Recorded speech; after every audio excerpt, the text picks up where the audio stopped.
Mahavatar Narsimha, a cinematic revelation of myth and divinity.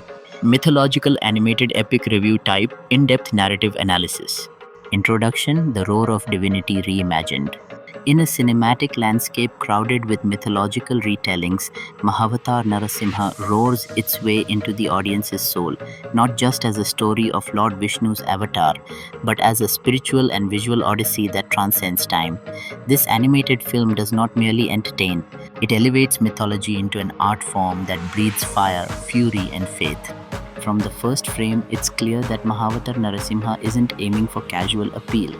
Instead, it seeks to honor divinity with grandeur while speaking directly to modern sensibilities. It fuses intense animation, emotionally resonant storytelling, powerful music, and spiritual undertones into a single, unified narrative arc. The origin of Narasimha more than just a myth. Before diving into the film's technical and narrative brilliance, we must revisit the core myth that the movie is based on. The legend of Narasimha, the fourth avatar of Lord Vishnu, stems from the Bhagavata Purana and the Puranic texts, where the tale of the demon king Hiranyakashipu and his son Prahlada unfolds. Hiranyakashipu, after performing severe penance, receives a boon from Lord Brahma that seemingly makes him immortal. No man or beast, day or night, indoors or outdoors, weapon or hand, could kill him. Empowered with arrogance, he declares himself God. But his own son Prahlada remains devoutly faithful to Lord Vishnu. In anger and disbelief, Hiranyakashipu punishes him cruelly, only for the child's unwavering devotion to trigger the arrival of the ultimate protector, Narasimha, the half-man, half-lion form of Vishnu. Visual grandeur, where art becomes divine. This animated film does the seemingly impossible. It portrays Narasimha's ferocity and compassion with such intricate detail that you feel immersed in every expression, muscle, and movement. Character designs, Narasimha is given a divine, majestic aura. His lion-like features are rendered with anatomical realism and mythological exaggeration. Environment design, the kingdom of Hiranyakashipu is shown as a cold, dark empire filled with ego and tyranny, contrasted with Prahlada's world filled with divine glow, soft lighting, and ethereal calm. The pillar scene, one of the most iconic scenes, Narasimha emerging from a pillar, is a 10-minute visual spectacle combining slow motion, dynamic lighting, and emotionally charged background score. Animation here is not limited to movement, it transcends the screen to evoke sacred emotions. Whether it's the serenity of Prahlada's face or the rage in Narasimha's eyes, the visual storytelling goes beyond technology. It reaches the soul, aka soundtrack score, sonic devotion. The music of Mahavatar Narasimha deserves a section of its own. The background score is woven with ancient Vedic chants, Sanskrit shlokas, and percussion instruments like miridangam and damru, enhancing the gravity of every scene. Original songs like Roar of Dharma, Prahlada's Prayer, and Avatar Arambham are spiritual anthems rendered with goosebump-inducing vocals. Each scene's tone is lifted by a soundscape that ranges from serene to thunderous depending on Narasimha's emotional state. Especially when Narasimha descends, the sound transforms into divine rage, a kind of spiritual thunder that you don't just hear but feel vibrating through your chest. Prahlada, the soul of the story. While the movie is named after Narasimha, the emotional anchor of the film is Prahlada. His unwavering faith, innocent prayers, and calm defiance form the beating heart of this tale. Voice acting, the young voice actor for Prahlada delivers dialogues with astounding clarity and depth. There's genuine innocence mixed with spiritual maturity in his tone. Scenes to remember, his silent endurance during torture, his divine conversations with Lord Vishnu in his dreams, the moment when he says he is everywhere while pointing to the pillar. These moments build tension slowly, making Narasimha's eventual arrival feel like divine justice fulfilled. Hiranyakashipu, the archetype of ego and power. A good story needs a great villain, and this film presents Hiranyakashipu as one of the most formidable animated antagonists ever portrayed. He is voiced with powerful baritone and authority, embodying blind ego and misuse power. His dialogues are laced with philosophical arrogance, mocking gods and threatening fate itself. His complex character arc, from a loving father to a tyrannical monster, is skillfully layered. What makes him chilling isn't just his cruelty, but how he believes in his own righteousness, even when challenging the gods. Initiate philosophical undertones between dharma and ego. What sets Mahavatar Narsimha apart is how it doesn't just retell a tale, it meditates on the inner journey, Prahlada's faith and devotion.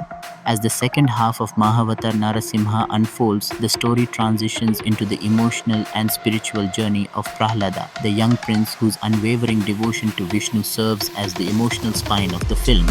The film portrays Prahlada not as a helpless child but as a beacon of wisdom, maturity, and inner light far beyond his years. We see how Hiranyakashipu's tyranny grows darker, more tyrannical, and godless. The visuals shift to somber tones, often draped in menacing blues and greys as the world around Prahlada becomes more hostile. Yet his inner light shines brighter with each test of faith. A standout scene shows Prahlada sitting in the darkened dungeons, softly chanting Om Namo Narayanaya, while his fellow prisoners gain solace from his voice. The scene isn't about spectacle, it's about conviction, an idea powerfully delivered by voice modulation, close-ups, and minimal background music. Philosophical depth, faith versus arrogance. Part 2 truly leans into the philosophical battle between bhakti, devotion, and ahamkara, ego, arrogance. The screenplay does not shy away from complex Vedic themes such as the idea of Narayana existing in all things, the concept of Tattvam Asi, you are that, and the illusion of mortal power. Hiranyakashipu's descent into madness is also meticulously handled. His rejection of the gods isn't portrayed as cartoonish villainy. Instead, it is grounded in trauma, vengeance, and a flawed thirst for justice after the loss of his brother Hiranyaksha at the hands of Vishnu's Varaha avatar. One monologue particularly stands out. Hiranyakashipu to Prahlada, they say he is everywhere. Is he in this pillar too? Will your God save you when I strike it? This triggers the most iconic scene of the film, Kasesky, the pillar Narasimha's roaring emergence. The film reaches its visual and emotional peak when Hiranyakashipu smashes the pillar, and from its fragments and divine fire emerges Narasimha, the half-lion, half-man form of Vishnu. This transformation sequence is a technical marvel. The animators avoid making Narasimha a typical CGI monster. Instead, he emerges like a spiritual force, his mane flowing with divine wind, his third eye glowing, and his roar vibrating through the cosmos. This moment is accompanied by silence, followed by a low rumble of Vedic chants, gradually rising into a thunderous orchestral burst. Narasimha's body design balances ferocity and divinity, a stunning mix of golden fur, muscular yet balanced anatomy, and intricate ancient tattoos.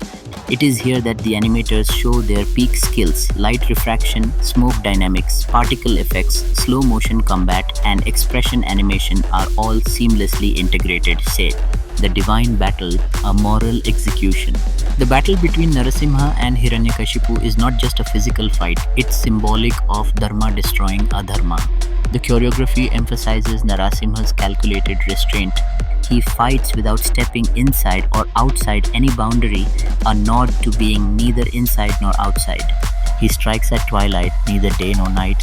He uses his claws, neither weapon nor natural hand.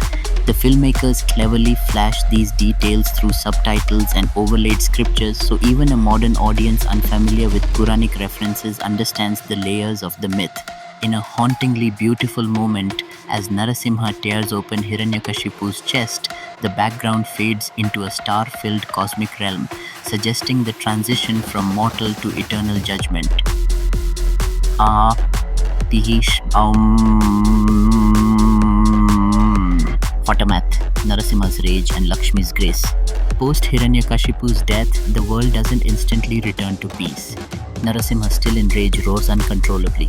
Here the narrative shifts focus again to balance. Even divine fury must be pacified by love and compassion. In a heartwarming scene, Prahlada, despite having just witnessed his father's death, walks to Narasimha and chants, "You are the protector, not the punisher. You are compassion, not wrath."